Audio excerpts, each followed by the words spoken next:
श्री गणेशाय नमः। श्री जानकी वल्लभो विजयते। श्री रामचरितमानस प्रारंभ करते हैं। जय सिया राम। श्री रामचरितमानस के छठे सोपान में लंका कांड में पहला खंड प्रारंभ करते हैं। कामदेव के शत्रु शिवजी के सेव्य भव्य जन्म मृत्यु के भय को हरने वाले काल रूपी मतवाले हाथी के लिए सिंह के समान योगियों के स्वामी योगेश्वर ज्ञान के द्वारा जानने योग्य गुणों की निधि अजय निर्गुण निर्विकार माया से परे देवताओं के स्वामी दुष्टों के वध में तत्पर ब्राह्मण वृंद के एकमात्र देवता रक्षक जल वाले मेघ के समान सुंदर श्याम कमल के से नेत्र वाले पृथ्वीपति राजा के रूप में परम देव श्री राम जी की मैं वंदना करता हूँ। शंख चंद्रमा की सी कांति के अत्यंत सुंदर शरीर वाले व्याघ्र चर्म के वस्त्र वाले काल के समान अथवा काले रंग के भयानक सर्पों का भूषण धारण करने वाले गंगा और चंद्रमा के प्रेमी काशीपति कलयुग के पाप समूह का नाश करने वाले कल्याण के कल्प वृक्ष गुणों के निधान और कामदेव को भस्म करने वाले पार्वती पति वंदनीय श्री शंकर जी को मैं नमस्कार करता हूँ, जो सत्पुरुषों को अत्यंत दुर्लभ केवल्य मुक्ति तक दे डालते हैं और जो दुष्टों को दंड देने वाले हैं। वे कल्याणकारी श्री शंभु मेरे कल्याण का विस्तार करें। लव निमेष परमाणु वर्ष युग और कल्प जिनके प्रचंड बाण है और काल जिनका धनुष है, हे मन तू उन श्री राम जी को क्यों नहीं भजता। समुद्र के वचन सुनकर प्रभु श्री राम जी ने मंत्रियों को बुलाकर ऐसा कहा, अब विलंब किस लिए हो रहा है। सेतु पुल तैयार करो जिसमें सेना उतरे। जाम्बवान ने हाथ जोड़कर कहा, हे सूर्य कुल के ध्वजा स्वरूप कीर्ति को बढ़ाने वाले श्री राम जी सुनिए। हे नाथ, सबसे बड़ा सेतु तो आपका नाम ही है, जिस पर चढ़कर जिसका आश्रय लेकर मनुष्य संसार रूपी समुद्र से पार हो जाते हैं। फिर यह छोटा सा समुद्र पार करने में कितनी देर लगेगी। ऐसा सुनकर फिर पवन कुमार श्री हनुमान जी ने कहा, प्रभु का प्रताप भारी बड़वा नल समुद्र की आग के समान है।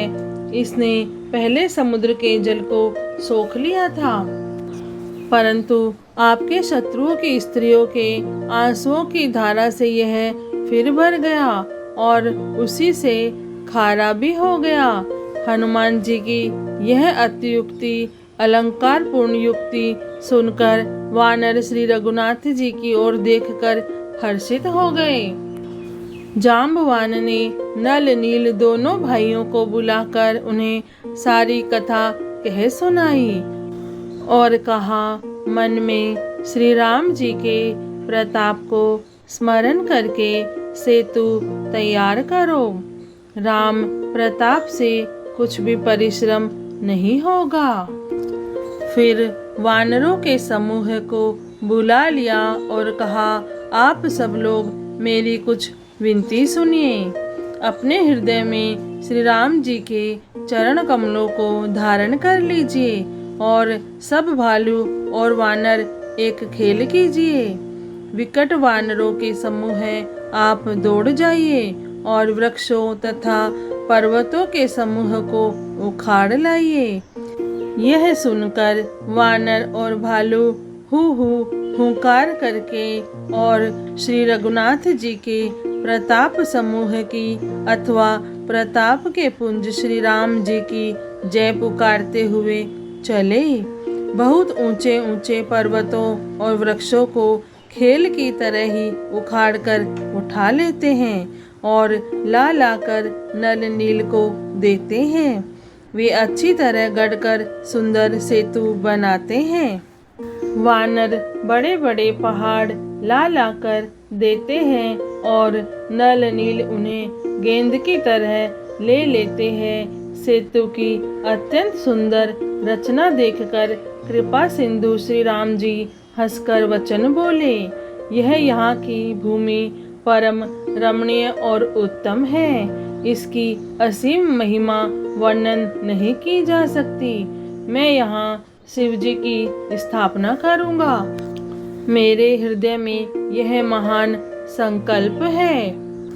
श्री राम जी के वचन सुनकर वानर राज सुग्रीव ने बहुत से दूत भेजे, जो सब श्रेष्ठ मुनियों को बुलाकर ले आए। शिवलिंग की स्थापना करके विधि पूर्वक उसका पूजन किया।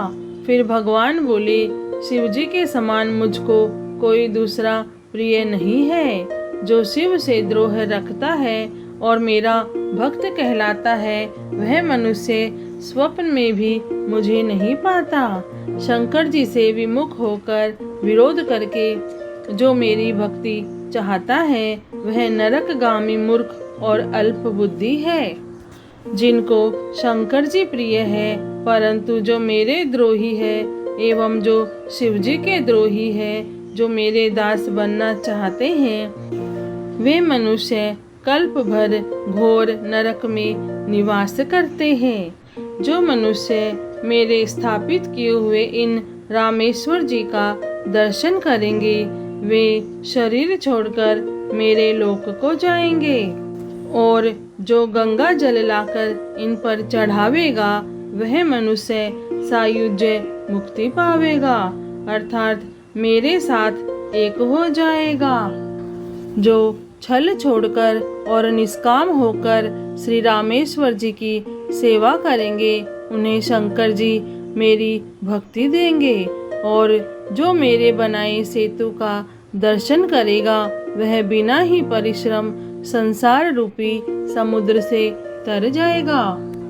श्री राम जी के वचन सबके मन को अच्छे लगे। तदंतर वे श्रेष्ठ मुनि अपने अपने आश्रमों को लौट आए। शिव जी कहते हैं, हे पार्वती, श्री रघुनाथ जी की यह रीति है कि वे शरणागत पर सदा प्रीति करते हैं। चतुर नल और नील ने सेतु बांधा। श्री राम जी की कृपा से उनका यह उज्जवल यश सर्वत्र फैल गया।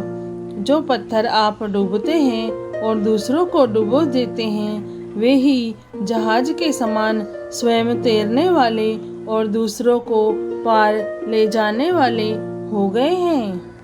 यह न तो समुद्र की महिमा वर्णन की गई है, न पत्थरों का गुण है और न वानरों की कोई करामात है। श्री रघुवीर के प्रताप से पत्थर भी समुद्र पर तैर गए।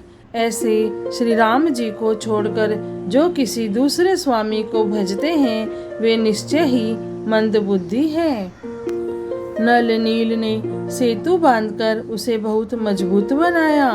देखने पर वह कृपा निधान श्री राम जी के मन को बहुत ही अच्छा लगा।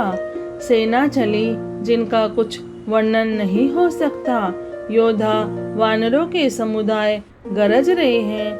कृपालु श्री रघुनाथ जी सेतु बंध के तट पर चढ़कर समुद्र का विस्तार करने लगे।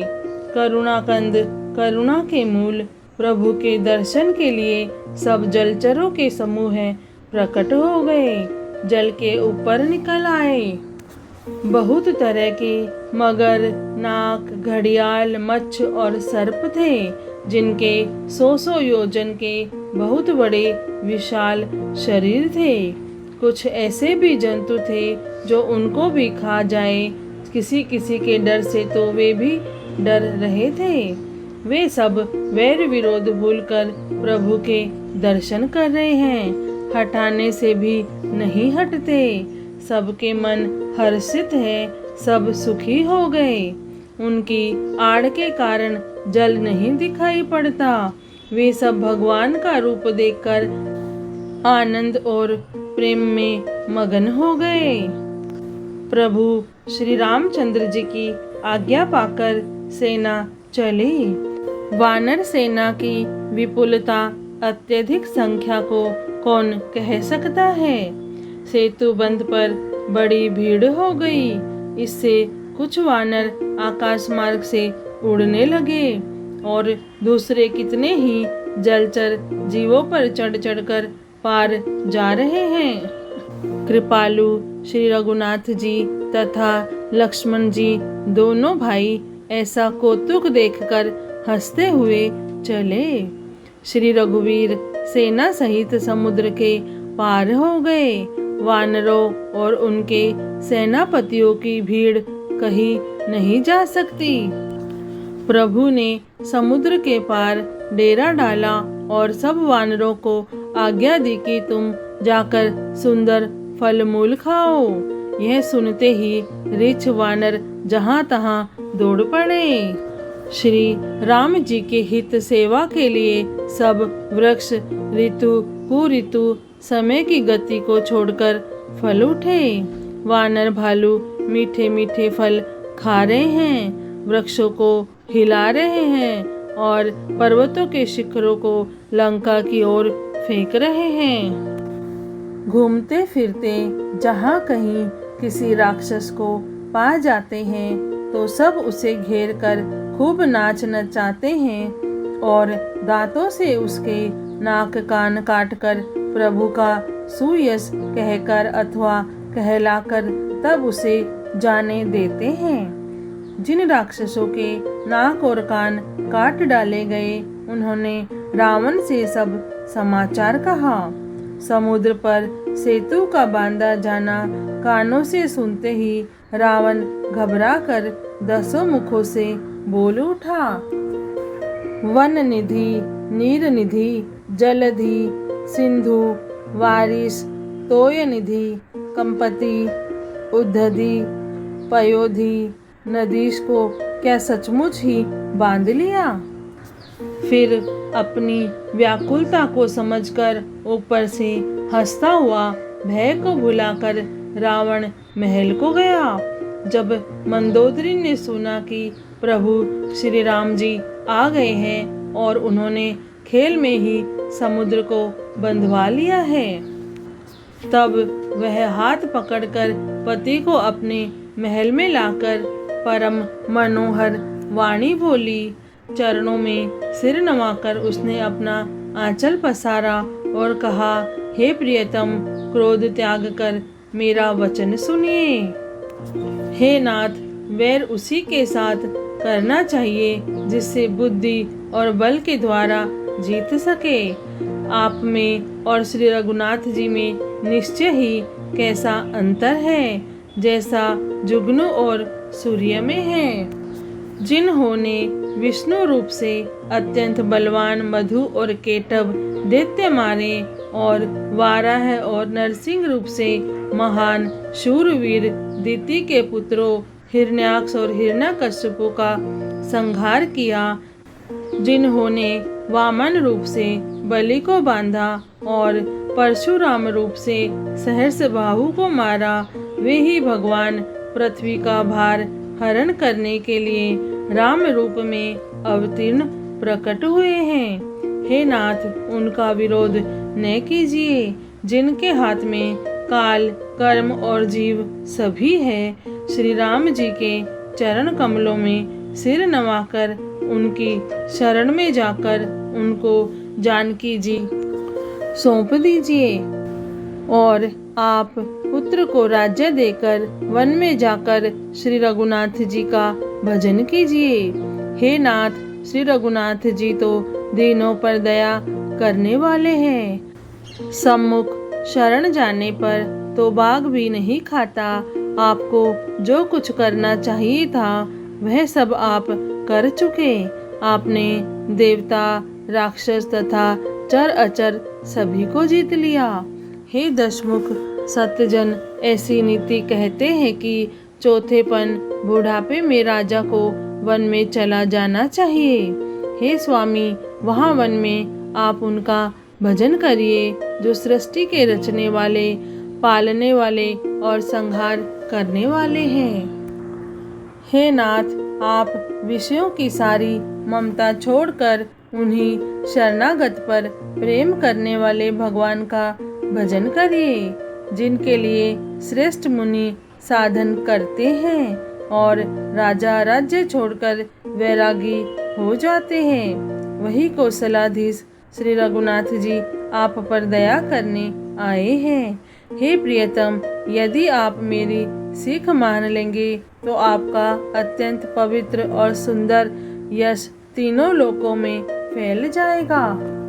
ऐसा कहकर नेत्रों में करुणा का जल भरकर और पति के चरण पकड़कर कांपते हुए शरीर से मंदोदरी ने कहा, हे नाथ, श्री रघुनाथ जी का भजन कीजिए जिससे मेरा सुहाग अचल हो जाए। तब रावण ने मंदोदरी को उठाया और वह दुष्ट उससे अपनी प्रभुता कहने लगा, हे प्रिय सुन, तूने व्यर्थ ही भय मान रखा है। बता तो, जगत में मेरे समान योद्धा है कौन?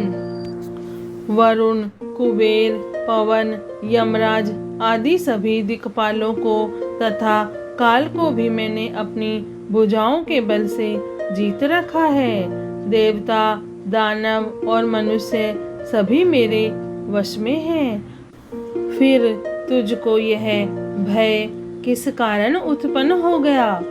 मंदोदरी ने उसे बहुत तरह से समझाकर कहा, किंतु रावण ने उसकी एक भी बात न सुनी और फिर सभा में जाकर बैठ गया। मंदोदरी ने हृदय में ऐसा जान लिया कि काल के वश होने से पति को अभिमान हो गया है। सभा में आकर उसने मंत्रियों से पूछा कि शत्रु के साथ किस प्रकार से युद्ध करना होगा। मंत्री कहने लगे, हे राक्षसों के नाथ, हे प्रभु सुनिए, आप बार बार क्या पूछते हैं? कहिए तो ऐसा कौन सा बड़ा भय है जिसका विचार किया जाए? भय की बात ही क्या है? मनुष्य और वानर भालू तो हमारे भोजन की सामग्री है। कानों से सबके वचन सुनकर रावण पुत्र प्रहस्त हाथ जोड़कर कहने लगा, हे प्रभु, नीति के विरुद्ध कुछ भी नहीं करना चाहिए। मंत्रियों में बहुत ही थोड़ी बुद्धि है।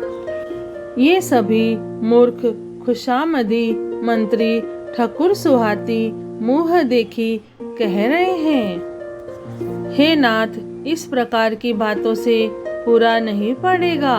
एक ही बंदर समुद्र लांद कर आया था।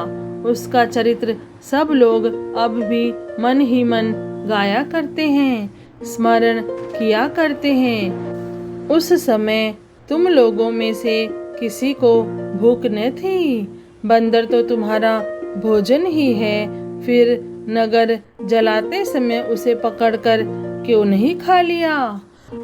इन मंत्रियों के स्वामी आपको ऐसी सम्मति सुनाई है जो सुनने में अच्छी है, पर जिससे आगे चलकर दुख पाना होगा। जिसने खेल ही खेल में समुद्र बंधा लिया और जो सेना सहित सुबेल पर्वत पर आ उतरा, हे भाई, कहो वह मनुष्य है जिसे कहते हो कि हम खा लेंगे? सब गाल फुला फुला कर पागलों की तरह वचन कह रहे हैं। हे तात, मेरे वचनों को बहुत आदर से बड़े गौर से सुनिए। मुझे मन में कायर न समझ लीजिएगा। जगत में ऐसे मनुष्य झुंड के झुंड बहुत अधिक है, जो प्यारी मुँह पर मीठी लगने वाली बात ही सुनते हैं और कहते हैं। हे प्रभु, सुनने में कठोर परंतु परिणाम में परम हितकारी वचन जो सुनते और कहते हैं, वे मनुष्य बहुत ही थोड़े हैं। नीति सुनिए, उसके अनुसार पहले दूत भेजिए और फिर सीता को देकर श्री राम जी से प्रीति मेल कर लीजिए। यदि वे स्त्री पाकर लौट जाएं, तब तो व्यर्थ झगड़ा न बढ़ाइए, नहीं तो यदि न फिरे तो हे तात सम्मुख युद्ध भूमि में उनसे हठपूर्वक डटकर मार काट कीजिए। श्री रामचरितमानस के छठे सोपान लंका कांड में पहला खंड पूर्ण हुआ। जय श्री राम, जय सिया राम।